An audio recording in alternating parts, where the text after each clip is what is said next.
चलिए दोस्तों शुरू करते हैं ये चर्चा एक कहानी के साथ और बताते हैं स्त्री के उस अंग के बारे में जो रात को बड़ा हो जाता है और दिन में छोटा हो जाता है। एक समय की बात है, देव ऋषि नारद जो थे ये धरती पर भ्रमण कर रहे थे, तो इन्होंने एक स्त्री के लिए जो विवाहित स्त्री थी पराये पुरुष से संबंध बनाते हुए देखा। ऐसा देख करके नारद बहुत ही आश्चर्य में पड़ गए। नारद विचार करने लगे, ये एक विवाहित स्त्री है, शादीशुदा स्त्री है, और फिर भी पराये पुरुष के साथ में ये संबंध स्थापित कर रही है। ऐसा करना एक विवाहित स्त्री के लिए ठीक नहीं है, ये बहुत ही गलत काम है। ऐसा स्त्रियां क्यों करती हैं?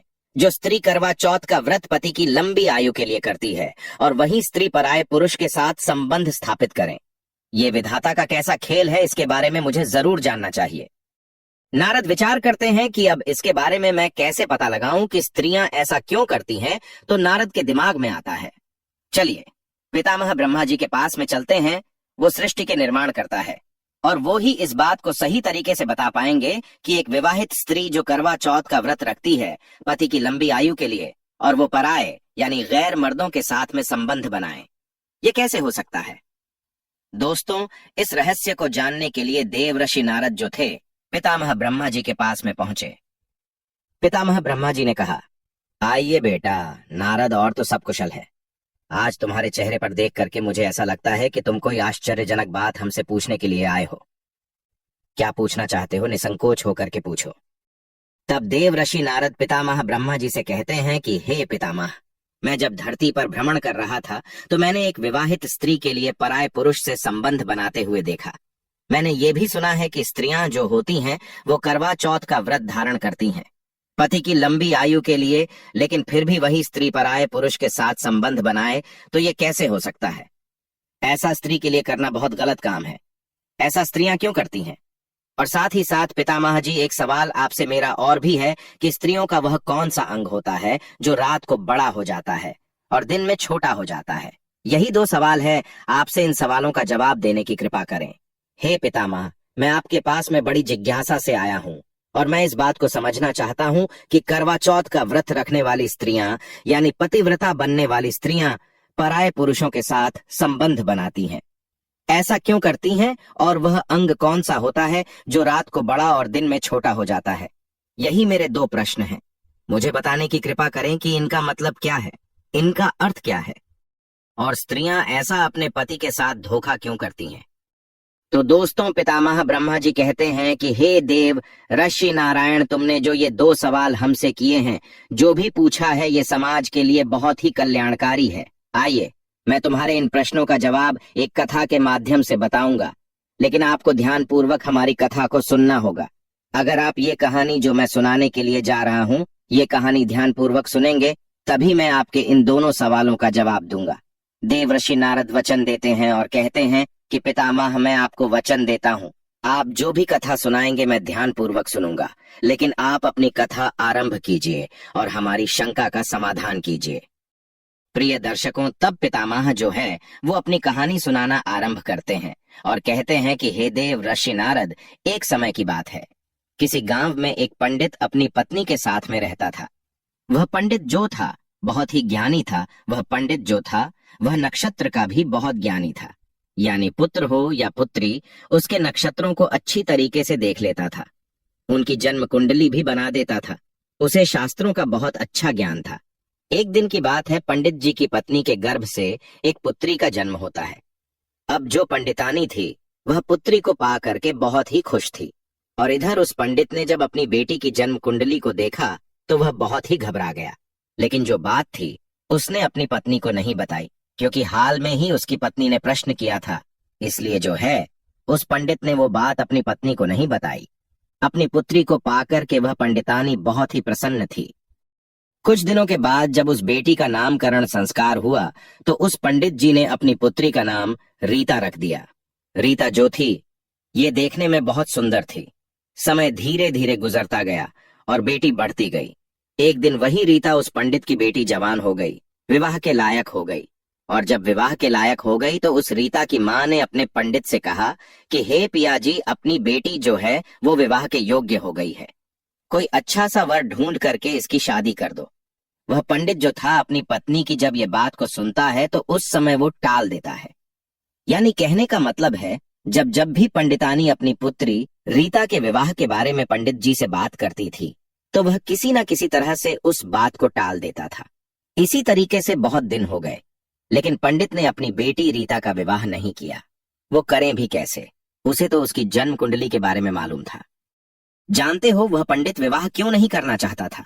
उसकी जन्म कुंडली में यह लिखा था कि रीता का विवाह जिसके साथ में होगा 2-3 साल के बाद में मर जाएगा और रीता विधवा हो जाएगी। और दोस्तों, इस दुनिया में ऐसा कोई बाप नहीं है जो अपनी बेटी के लिए विधवा के रूप में देखे।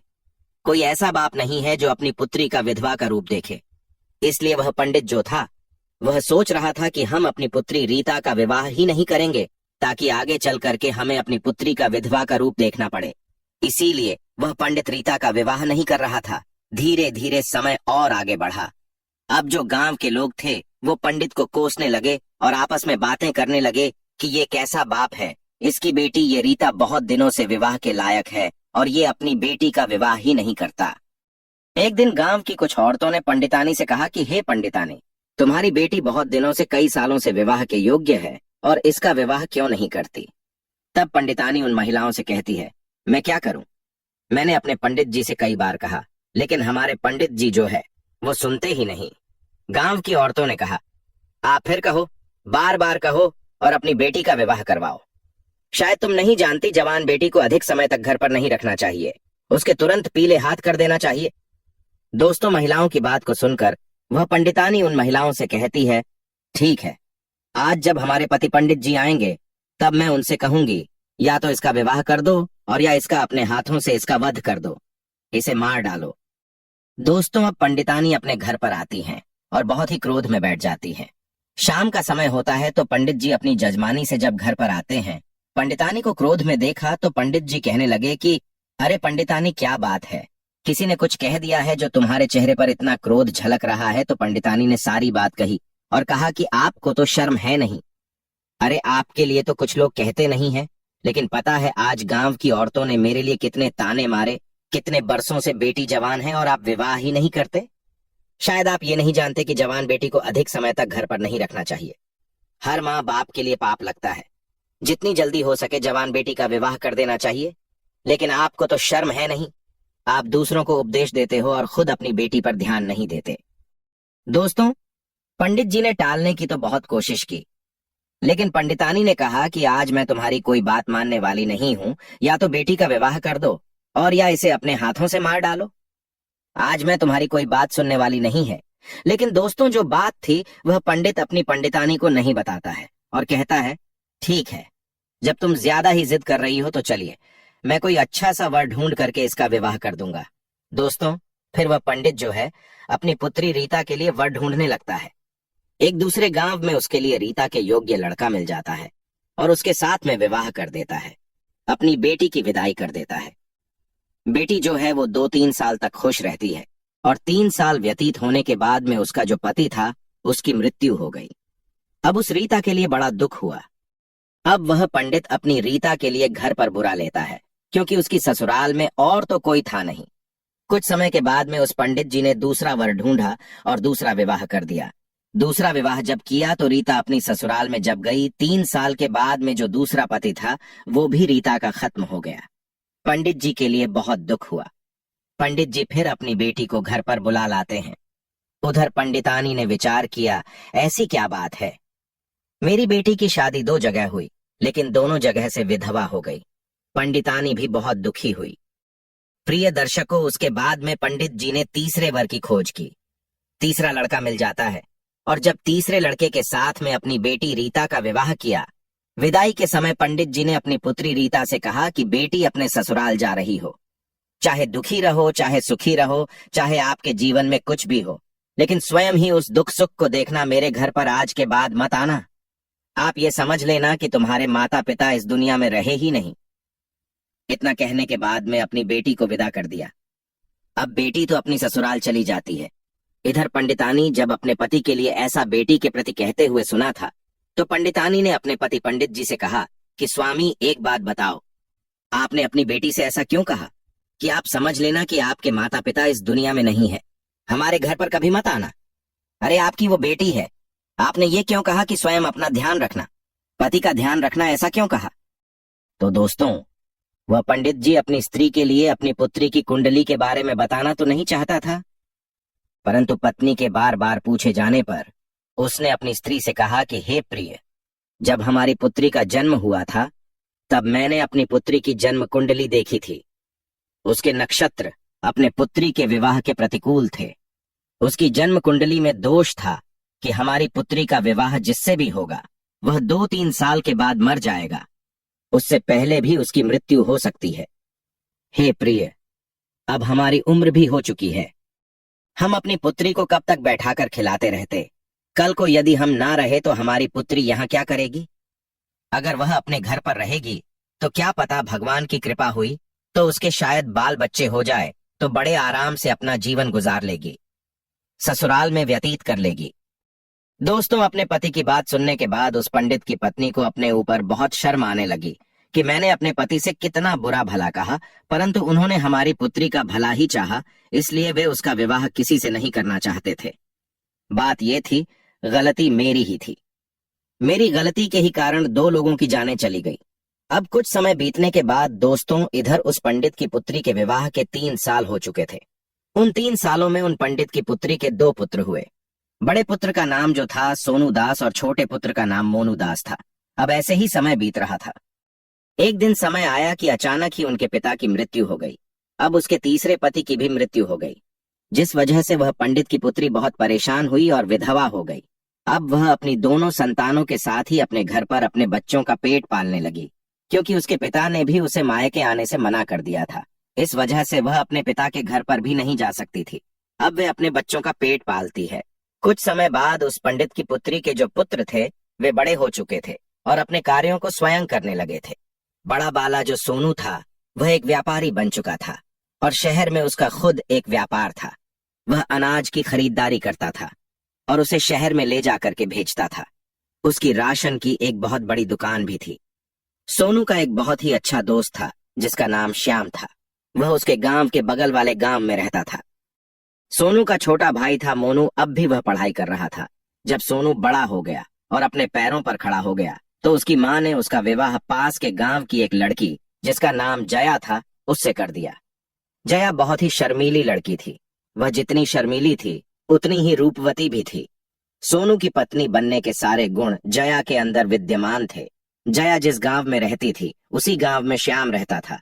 जब सोनू की शादी हो गई तो कुछ दिनों बाद सोनू फिर से व्यापार के सिलसिले में अपनी पत्नी जया को गांव में ही मां की सेवा के लिए छोड़ गया। अपने व्यापार को संभालने के लिए शहर चला गया। सोनू ये समझता था कि उसका छोटा भाई पढ़ रहा है और इसलिए उसकी पढ़ाई में कोई विघ्न न आए, उसे समय पर खाना पानी मिलता रहे, जिससे वह समय पर सारे कार्य कर पाए। और उसकी मां की उम्र भी हो चुकी थी, जिससे उन्हें भी कार्य करने में तकलीफ होती थी। इसलिए ही सोनू ने अपनी पत्नी जया को गांव में ही छोड़ने का फैसला लिया था। जब भी जया को कुछ चाहिए होता था तो सोनू श्याम से कहकर जया को दिलवा दिया करता था। यदि जया को कहीं आना जाना भी होता था तो सोनू श्याम से कहकर जया को उस जगह पर पहुंचा दिया करता था। जया भी शुरुआत में अपनी सासू मां की बहुत सेवा करती थी और अपने पति सोनू से अत्यंत प्रेम करती थी। अब समय ऐसे ही बीतता रहा। दोस्तों, देव ऋषि नारद से पितामह ब्रह्मा जी कहते हैं कि हे बेटा, अचानक से एक दिन श्याम सोनू के घर आया। उस दिन सोनू की पत्नी जया घर पर कोई कार्य कर रही थी। तब उसने बाहर से आवाज लगाई कि भाभी कहाँ हो, बाहर निकल करके आओ। आपके पिताजी की तबीयत बहुत ही खराब है और तुरंत उन्होंने मुझे आपके पास भेजा है और वे आपसे मिलना चाहते हैं। जब जया ने श्याम की इतनी बात सुनी तो भागती हुई श्याम के पास पहुंची। अब इतने में जया की सासू मां भी आ जाती है। जब भी श्याम को बाहर देखती है तो वह श्याम के घर आने का कारण पूछती है। तब श्याम कहता है कि मां जया, भाभी के पिता की तबीयत बहुत खराब है, उन्होंने अति शीघ्र इन्हें लाने के लिए भेजा है, इसलिए ही मैं यहाँ आया हूँ। जब जया की सासू ने श्याम की बात सुनी तब वह जया से कहने लगी कि तुम बहू बहुत जल्दी जाओ और अपने पिता की देखरेख करो। दोस्तों, पितामह ब्रह्मा जी कहते हैं कि देव ऋषि नारद तभी जया श्याम के साथ उसकी मोटरसाइकिल पर बैठकर अपने गांव की ओर चल दी। घर जाकर उसने अपने पिता की अच्छे से देखभाल की और धीरे धीरे उसके पिता के स्वास्थ्य में सुधार आने लगा। अब जया का पति बाहर रहता था, वह अपने मायके आ चुकी थी, इसलिए वह अपने पिता की देखरेख में लगी रहती थी। उधर श्याम भी रोजाना जया के पिता का हाल लेने के लिए जया के घर पर आया करता था। जया को श्याम के अंदर अब अच्छाई दिखने लगी थी। अब उसे श्याम के प्रति लगाव होने लगा था। वह मन ही मन श्याम से प्रेम कर बैठी, परंतु वह श्याम के मन की खोट को न जान सकी, क्योंकि श्याम एक अय्यासी लड़का था। कोई काम धाम तो करता नहीं था, उसे जुआ की लत पड़ चुकी थी। साथ में वह स्तनियों के साथ गबन भी करता था। वह अपनी वासना की पूर्ति के लिए वेश्याओं का गबन करता था। जया को यह बात पता नहीं थी कि श्याम की नजर अब जया के ऊपर आ चुकी है। इधर जया भी श्याम से प्यार करने लगी थी। अब जया के पिता ठीक हो गए, लेकिन जया तो कुछ अलग ही सोच बैठी थी। श्याम रोज जया के घर पर आया करता था, इसलिए जया और श्याम रोज ही घूमने के लिए जाया करते थे। एक दिन जब वे दोनों घूमने के लिए गए हुए थे, तब जया ने श्याम से कहा कि श्याम, अगर तुम मेरी बात का बुरा ना मानो तो मैं तुमसे एक बात कहना चाहती हूँ। तब श्याम ने जया से कहा कि कहो भाभी जी, मैं आपकी बात का कभी बुरा नहीं मानूंगा। आज तक बुरा नहीं माना तो फिर क्यों मानूंगा? श्याम ने ऐसा जताते हुए बोला कि जैसे वह दूध का धुला हुआ हो। दोस्तों, पितामह ब्रह्मा जी कहते हैं कि देव ऋषि नारद जब श्याम के मुंह से जया ने भाभी शब्द सुना तो वह गुस्से से बोली कि श्याम, आज के बाद कभी भी तुम मुझे भाभी कह करके नहीं बुलाओगे, अन्यथा ये तुम्हारे लिए अच्छा नहीं होगा। जब श्याम ने कहा ठीक है, फिर मैं आपको क्या कह करके बुलाऊंगा।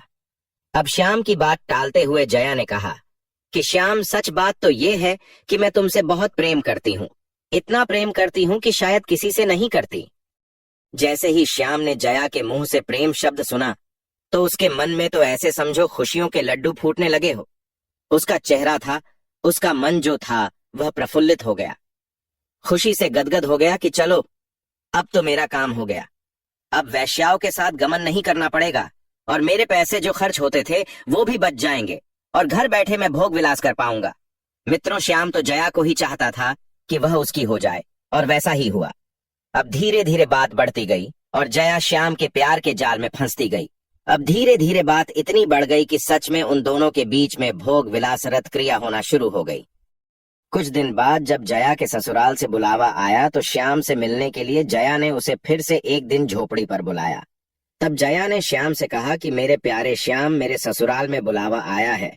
अब शायद मैं तुमसे ना मिल सकूं, इसलिए जब भी मुझे तुम्हारी याद आएगी तुमको एक पत्र लिखूंगी और तुम मुझसे मिलने के लिए मेरे ससुराल आ जाना। दोस्तों, अब श्याम वासना का आदि तो था ही, इसलिए श्याम जया की बात को मान लेता है और जया श्याम से इतना कहकर घर आ जाती है। अब जया के पिता जया को उसके ससुराल छोड़ने के लिए फिर से श्याम के घर जाते हैं, क्योंकि जया का कोई भाई नहीं था, न कोई बहन थी, इसलिए जया को ससुराल ले जाने के लिए जया के पिता को और कोई उचित व्यक्ति नहीं दिखा।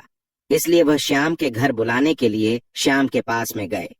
जब उसके पिता श्याम के घर पहुंचे तब उन्होंने श्याम से कहा कि बेटा श्याम, तुम मेरी पुत्री जया को उसकी ससुराल छोड़ आओ, उसके घर से बुलावा आया है। जब श्याम ने जया के पिता के मुंह से ये बात सुनी तब उसने कहा, ठीक है पिताजी, मैं जया को उसके ससुराल छोड़ दूंगा।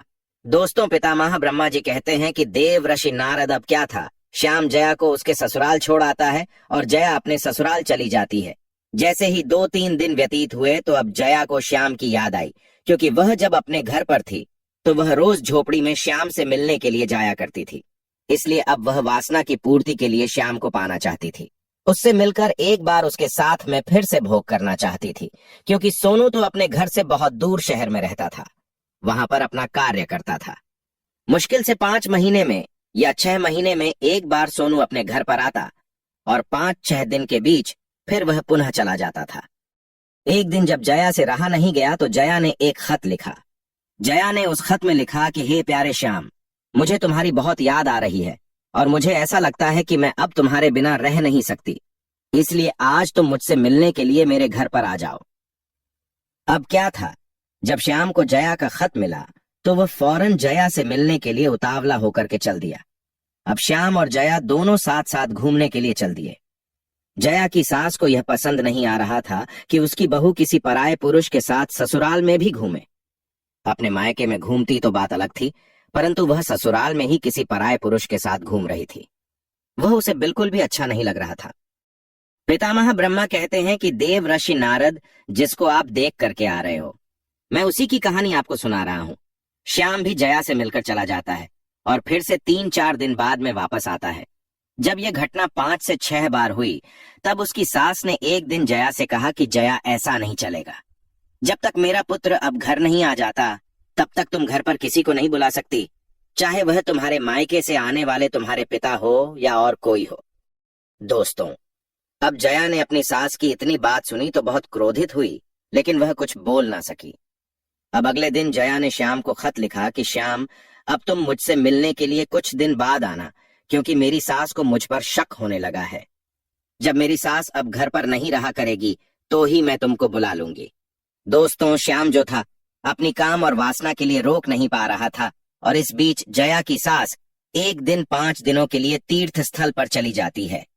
फिर क्या था, अब तो जया को जैसे छूट मिल गई हो।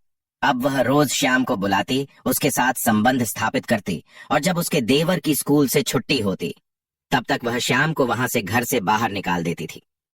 एक दिन की बात है, जब जया ने श्याम को अपने घर बुला रखा था, तब अचानक से जया का देवर मोनू वहां पर आ जाता है।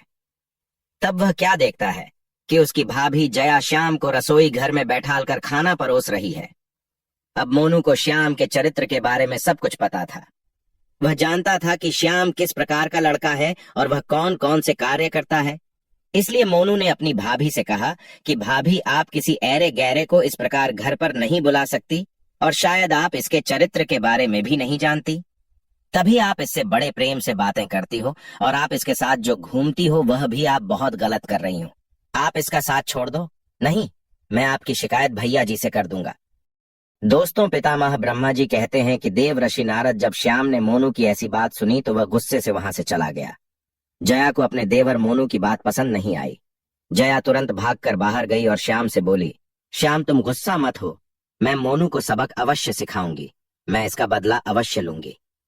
श्याम ने कहा, ठीक है जया, अगर तुम ऐसा कहती हो तो ठीक है, अन्यथा मैं अब यहाँ पर कभी नहीं आऊंगा। इतना कहकर श्याम वहां से चला जाता है और जया भी अंदर घर में पहुंच गई। वह सोचने लगी, अगर मोनू घर पर रहेगा तो जरूर ही मेरे और श्याम के बीच प्यार की रुकावट बनेगा। मैं एक काम करती हूँ, इस मोनू को जहर देकर के मार देती हूँ, तब हमारे बीच की रुकावट और ये कांटा हमेशा के लिए निकल जाएगा। दोस्तों, पितामह ब्रह्मा जी कहते हैं कि देव ऋषि नारद अपने मन में यही सोच करके अगले दिन जब वह खाना बना रही थी, सबके लिए उसने खाना बाहर निकाल लिया, और उसने अपने देवर मोनू के लिए एक थाली में खाना बाहर निकाला और उसमें जहर मिला दिया। जब मोनू ने वह खाना खाया तो उसकी मृत्यु हो गई। अब कोई ये जान भी नहीं पाया कि मोनू की मृत्यु कैसे हुई। सोनू की मां बहुत दुखी होती है। उधर जया मन ही मन बहुत प्रसन्न हो रही थी कि चलो, अब मेरे और श्याम के बीच का कांटा हमेशा के लिए मिट गया। अब हमारे प्यार के बीच में और कोई नहीं आएगा। जब ये बात सोनू को पता चली तो वह काम छोड़ करके तुरंत अपने गांव लौट आता है, और गांव पहुंचकर जब उसने अपने भाई मोनू को मृत अवस्था में देखा तो उसके प्राण पसीज गए, क्योंकि वह अपने भाई के लिए ही तो बाहर रह रहा था कि उन्हें अच्छी सी शिक्षा दे सके और उसे अच्छा खाना दे सके। इसलिए उसने अपनी पत्नी को घर पर ही छोड़ रखा था कि उसे खाना ना बनाना पड़े, घर का काम न करना पड़े और अपने भविष्य की उसे चिंता न करनी पड़े, ताकि वह पढ़ाई पर ध्यान दे सके। लेकिन उसका भाई तो अब मर चुका था। कुछ दिन सोनू घर पर रुकता है और कुछ दिनों के बाद में सोनू अपनी जया को छोड़कर पुनः व्यापार के सिलसिले में फिर से शहर को चला जाता है। अब जया फिर से वही प्रक्रिया दोहराने लगती है। कुछ दिनों ऐसे ही बीते तो जया की सास ने जया से कह दिया कि देखो, हमारे घर पर ये सब नहीं चलेगा। अगर दोबारा ऐसा कुछ हुआ तो मैं तुम्हारी ये बात सोनू से शिकायत कर दूंगी। जब जया ने अपने प्रेमी श्याम के बारे में ऐसा सुना तो वह जोर से बोली, जो जिसको करना है वह कर लो, मेरा कोई बाल बांका नहीं कर सकता। मैं किसी से डरती नहीं हूं, मैं श्याम से बहुत प्यार करती। दोस्तों, जब जया की सास ने जया के मुंह से ऐसा सुना तो जया से बोली, हो सकता है मेरे पुत्र को तूने ही मारा हो। जब तू ऐसा कहती है तो तू मेरे पुत्र को भी मार सकती है। फिर क्या था, जया को फिर से गुस्सा आ गया और जया गुस्से में बोली, हाँ मैंने ही मारा है बुढ़िया, और मैं तुझे भी मार डालूंगी। अगर तू मेरे और श्याम के प्यार के बीच में दीवार बनेगी, तुझको भी मैं नहीं छोड़ने वाली। अचानक से एक दिन दोस्तों, फिर सोनू को पता चला कि उसकी माँ की मृत्यु हो गई है, तो वह सब कुछ छोड़कर चला आता है और वह देखता है कि उसकी माँ की मृत्यु हो चुकी है। जब जया का पति जया से पूछता है तो वह कुछ नहीं कहती, लेकिन सोनू को अब जया के ऊपर शक हो रहा था। सोनू के अधिक पूछने के बाद में जया जो है वो सच सच बता देती है कि मैं श्याम नाम के लड़के से प्यार करती हूँ। आपका भाई और आपकी माँ मेरे प्यार के बीच में रुकावट बन रहे थे और इसलिए मैंने उनके खाने में जहर मिला करके बारी बारी से उनको मार दिया। हाँ, मैं श्याम से प्यार करती हूँ। दोस्तों, जैसे ही सोनू ने अपनी पत्नी के मुंह से ये बात सुनी कि वह श्याम से प्यार करती है, जो श्याम सोनू का बहुत ही अच्छा दोस्त था, सोनू ने अपनी पत्नी जया से कुछ नहीं कहा। बस इतना कहा कि अब तुम ऐसा करो, बहुत जल्दी हो सके तो तुम मेरे घर से निकल जाओ और अपने प्रेमी श्याम के पास में चली जाओ, क्योंकि वही तेरे लायक है और वही तेरी अच्छी देखभाल करेगा। दोस्तों, अब तो जया को छूट मिल चुकी थी। उधर श्याम भी आ चुका था। वह श्याम के साथ घर पर जा पहुंचती है। कुछ दिन तो ठीक था। कुछ दिन के बाद में जया को पता चला कि श्याम बहुत ही नीच जाति का व्यक्ति है। वह पराई औरतों पर अपनी गंदी नजर रखता है और उसके यहाँ बकरी का एक तबेला है, वह बकरी भी चराता है। अब तो जया अपने प्रेमी श्याम के साथ बकरी चराने लगी और अपने भाग्य को कोसने लगी और कहने लगी कि ये कहाँ मैं फंस गई। अरे, मैं एक रानी की तरह अपना जीवन व्यतीत कर रही थी और कहाँ वासना के चक्कर में फंसकर अब मैं अपने पैरों पर कुल्हाड़ी स्वयं ही मार ली है। अब मेरा बुढ़ापा कैसे कटेगा। दोस्तों, पितामह ब्रह्मा कहते हैं कि बेटा देव ऋषि नारद, यही सोच सोचकर जया ने तो अपना माथा पीट लिया।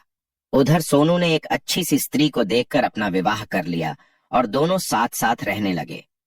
उधर जया का श्याम के साथ बहुत बुरा हाल था। वह अपने भाग्य को बार बार कोस रही थी कि उसने यदि सोनू को धोखा न दिया होता तो आज वह एक रानी की तरह राज कर रही होती।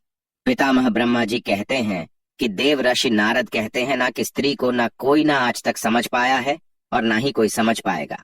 स्त्री एक ऐसा माया जाल है जो समय आने पर बदल जाता है। स्त्री अपनी हो या पराई, उस पर कभी भी भरोसा नहीं करना चाहिए। ब्रह्मा जी कहते हैं कि देव ऋषि नारद, इसीलिए मेरा कहना है कि स्त्री और पुरुष का मैंने निर्माण किया है और मैं खुद पता नहीं लग सकता कि स्त्री के अंदर क्या चल रहा है। हमने स्त्री को बनाया है, लेकिन फिर भी मैं स्त्री के अंदर की बात को नहीं जान सकता, नहीं जान पाता, कोई नहीं जान सकता। कहते हैं ना कि स्त्री कितनी भी विश्वसनीय हो फिर भी वो विश्वास के लायक नहीं होती। पता नहीं किस वक्त धोखा दे जाए। जो आप दृश्य देख करके आ रहे हो, ऐसी तो जाने पता नहीं कितनी स्त्रियां पतिव्रता होने का नाटक अपने पति के सामने करती हैं और फिर भी गैर मर्दों के साथ में संबंध स्थापित करती है। दोस्तों, पहले सवाल का जवाब जो था देव ऋषि नारद के लिए मिल चुका था। उसके बाद में पितामह ब्रह्मा जी कहते हैं कि बेटा नारद, साथ ही साथ मैं आपको और बता दूं कि कौन सी एक स्त्री है और वह कौन सा पुरुष है जिससे हमेशा दूर रहना चाहिए। वह एक स्त्री जो पराये पुरुष के साथ संबंध स्थापित रखती है, उनके साथ उठाती बैठती है और अपने घर को छोड़कर दूसरे के घर पर ध्यान देती है, अपने को पराया और पराये को अपना समझती है। तो ऐसी स्त्री से हमेशा बचकर रहना चाहिए। ऐसी स्त्री हमें अवश्य ही किसी ऐसे जाल में फंसा देगी जहां से निकालना अत्यंत कठिन हो जाएगा। दोस्तों, पितामह ब्रह्मा जी फिर बोले, आइए तुम्हारे मैं दूसरे सवाल का जवाब देता हूं कि स्त्री का वह कौन सा अंग है जो रात को बड़ा हो जाता है और दिन में छोटा हो जाता है। तो आइए बेटा नारद, स्त्री का वह अंग है आंख की पुतली। आंख की पुतली जो होती है वो दिन में तो सिकुड़ जाती है, छोटी हो जाती है। जब आंख खुलती है तो वो प्रकाश देखती है, यानी जब प्रकाश के समक्ष आंख पहुंचती है तो वह आंख की पुतली सिकुड़ जाती है, यानी छोटी हो जाती है। और जब रात को सोते समय आंख बंद हो जाती है तब वही पुतली बड़ी हो जाती है। हे नारद, तुम्हारे दूसरे प्रश्न का जवाब ये है कि स्त्री का वह अंग है आंख की पुतली, जो रात को बड़ी हो जाती है और दिन में छोटी हो जाती है। छोटी प्रकाश के कारण और अंधेरे में जब आंख बंद होती है तो वही पुतली बड़ी हो जाती है। दोस्तों, अपने दोनों प्रश्नों का जवाब पाकर के नारद प्रसन्न हो जाते हैं और पितामह ब्रह्मा जी को बार बार प्रणाम करने के बाद में नारद वहां से फिर जो है आगे भ्रमण करने के लिए निकल जाते हैं। तो अब क्षमा चाहते हैं। इतना समय देने के लिए आप सभी का बहुत बहुत धन्यवाद। मिलते हैं अगली वीडियो में किसी और चर्चा के साथ। सभी सब्सक्राइबर बंधु और दर्शक भाइयों के लिए जय श्री कृष्णा।